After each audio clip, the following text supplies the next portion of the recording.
Well, good morning, St. Clements. Let's try that one more time. Good morning, St. Clements. It is so wonderful to be back with you and to be here with your clergy, Andrew, Pamela, Liska, and others who have given so much of their time and their talent, and all of the staff who bring so much into being. You need to know that in the Diocese of Toronto, the ministry that happens in this place is deemed to be hope-filled, life-giving, and inspirational. And some of that, much of it, comes from the staff that help lead this place, but I would say that most of it actually comes from you. When you live with an affirmation of the faith that is in you, the world can change. And it is so easy in this time of discouragement just to kind of let your hands fall to the side and say, what's the point? But when you say yes to your baptismal covenant, the world changes, not only for you, but for us. It's wonderful to be here at the threshold of Holy Week. This is the week that changes everything. This is the week that calls us as Christians to remind ourselves of the movements and the words and the motions that Jesus goes through to transform death into life for us. And it seems really appropriate that as we stand on this threshold, we do so with 7 young people who are affirming and confirming the faith that is in them. Catherine, Robert James, Meredith, Nev, Beatrice, Spencer, and Charles. Did I get that right? When they affirm, we affirm with them. Faith is not an experience that we live to ourselves. It is an experience that we share in community. A story to set the tone. In 1893, a young 24-year-old lawyer of East Indian descent was traveling on a train in first class. He had landed in South Africa, and the ticket and compartment had been given to him by his employer. He was there for a whole year. When they were traveling through the Natal region, they arrived in Mitsburg, and a white traveler walked into the same compartment, was horrified to see a dark-skinned man there, and complained to the train officials. The train officials said, because you're of Indian descent, you have to sit in third class. The young lawyer argued the point to say the ticket belonged to him and he had every right to be in that compartment. They phoned the police.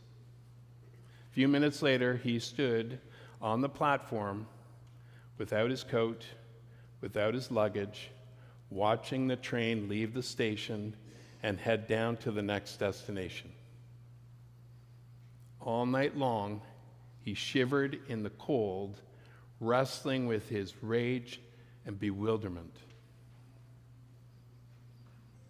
Years later, Mohandas Gandhi would say that moment on the platform was a turning point in his life. Not only were his eyes open to the bewilderment of injustice, but he realized that the first great foe in front of him for the struggle of good was not the white passenger, nor the police officer, nor the train official, but the need in him to mete out vengeance and to get even. He knew in that moment that in order to walk that lonely path of good, he would have to transform his courage or his fear into courage, and to take on patience and the want and desire to suffer. In the early days of his law career, he was known as the briefless barrister. because he was so timid that when he spoke in a courtroom, he had such a small voice and was so afraid. But over the course of his life, he would learn to find his voice and to speak into moments engaged power to power, and to walk in the ways of mercy to love both the oppressor and the oppressed. In large measure, that is the week before us. The city of Jerusalem is full of folks who have come from far and wide to celebrate Passover. The population has swelled from some 40,000 to over 200,000 to commemorate a moment when they celebrate Passover, when God had rescued a people in their slavery in Egypt, guided them through the wilderness to the promised land. But Passover is not just a recognition of what has been, but a sense of hope that God will intervene and save again. It's the perfect context for a parade. All of us love a parade. A parade has to have the right measure of color, of motion and music and floats, of celebrity and clowns, and focus. Who's at the beginning and who's at the end? Santa Claus always comes at the end. Some parades mark a victory. June 17th, 2019, a parade that moved from the Princess Gates to Nathan Phillips Hall to commemorate the national championship of the Raptors. Were any of you there? Well done. They're also the same people who will be there when the Toronto Maple Leafs bring the cup home. You have no idea how hard that is for me to say out loud as a Montreal Canadiens fan. Some parades are a protest. That's how Pride began. And Pride has evolved over time as a celebration of diversity and inclusion. In their book, The Last Week, John Dominic Crossan and Marcus Board would say there were in fact two parades coming into Jerusalem. One from the east gate and one from the west.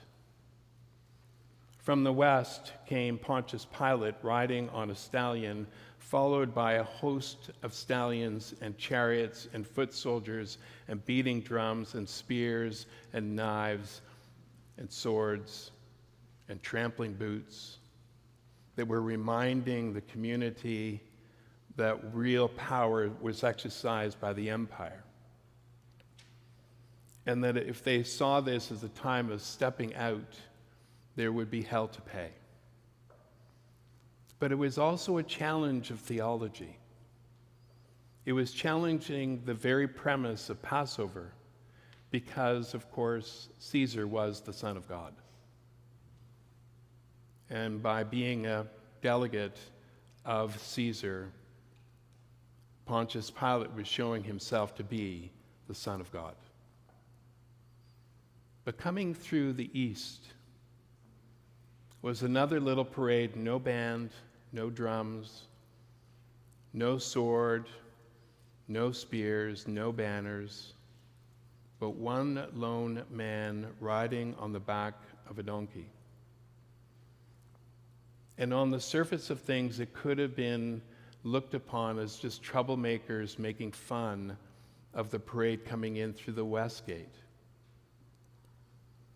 But this little parade was saying something deeply theological.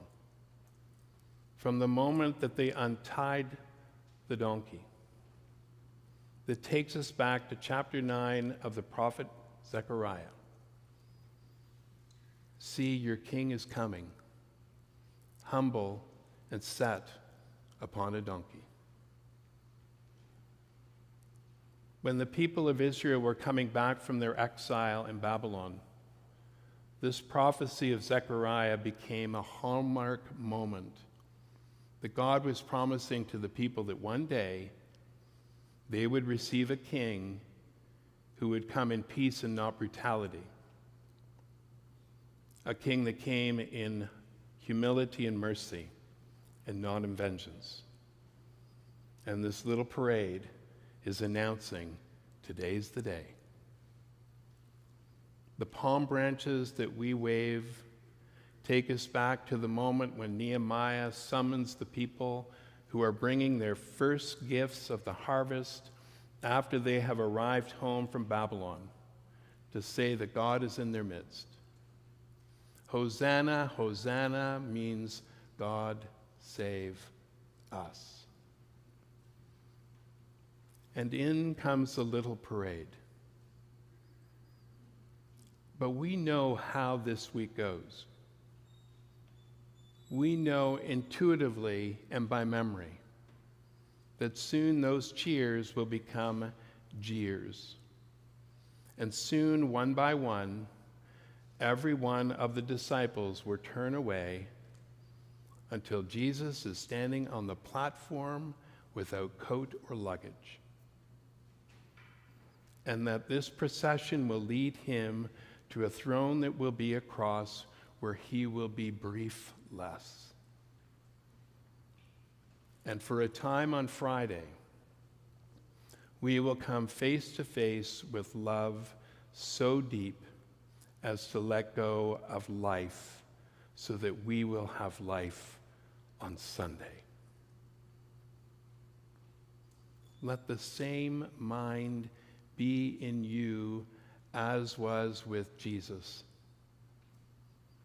that not grasping at the power that is divine, but to walk with humility, willing to let go.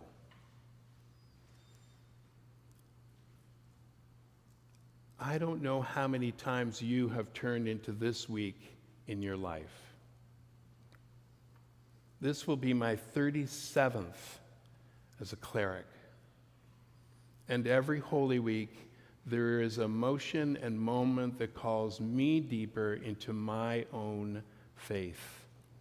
But I don't go alone. I am strengthened daily by the witness of parishes like St. Clement's and all 200 congregations right around the Diocese of Toronto. In a time of disruption and anxiety, this is the time, church, for us to show up and be present. Not just to be present for the liturgies of this week, but to be present to the courage and the mercy that dwells in us, waiting to be expressed. May God bless us on this way. Amen.